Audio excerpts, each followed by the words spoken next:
Some things as a convert, I left right away immediately, like alcohol.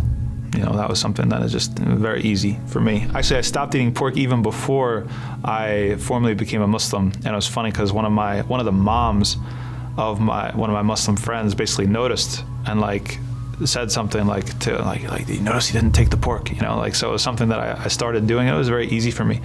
Other things that are hard for you, they take longer. So for example, it was really important for me, I was a musician before I accepted Islam, to the point where I was in all types of bands and played tons of different instruments and was classically trained in voice and a whole bunch of other things. Now what's crazy, sidebar, is how Allah used those skills for me later as a Muslim.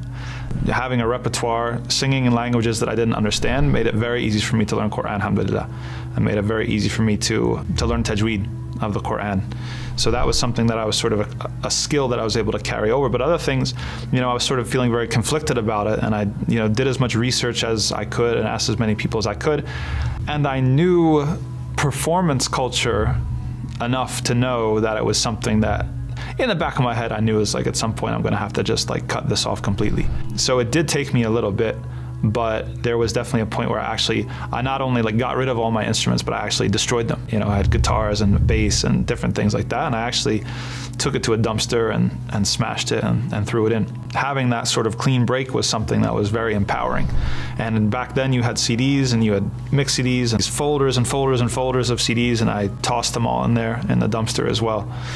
Other things, like when it came to making halal income and things like that, those were things that took longer. And even prayer. Here's another thing. Okay, so here's a good one. Making all your prayers on time. That was something that took me a bit. That when I was as a green Muslim, a new Muslim, I was working in restaurants, I was working 10-hour days, I felt too shy to ask the boss. I wasn't confident enough to ask the boss for time to pray. And so I did that thing that many people do, where it's you kind of make up your prayers at the end of the day after you get home from work. But, I talked to some mentors at the time, and they were like, the important thing is that just you don't walk backwards. You might walk slow, but you don't walk backwards.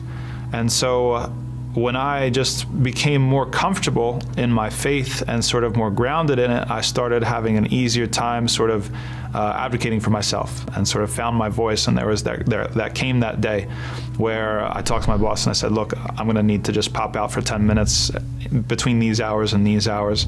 And of course it was not a problem. And that's part of how the shaitan works on you. The devil gets you to think, oh, it's going to be such a big deal, and you imagine this horrible confrontation and situation, but it wasn't that big of a deal at the end. It was like, yeah, as long as you got someone covering for you on the floor at that moment, well, what does he care?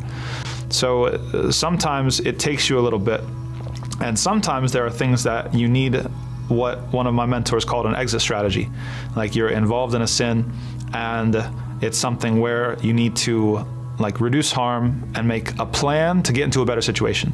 So imagine you had a job, and for example, when I was in the restaurant industry, people come in with alcohol, right? And sometimes you have to open their bottles and stuff like that. You minimize it as much as you possibly can, and you plan for tomorrow. So I'm not planning on being a waiter forever. What's the next thing? What's the next thing? Now for me, I eventually did get to the point where I quit the job without having something else lined up, but I wasn't ready to do that in the beginning. I was sort of still fragile enough in my faith to not trust Allah, that Allah was going to provide for me no matter what I did. So some things are easy to throw off, immediately, and some things take time. And it's all a process, but sometimes you just have to trust the process.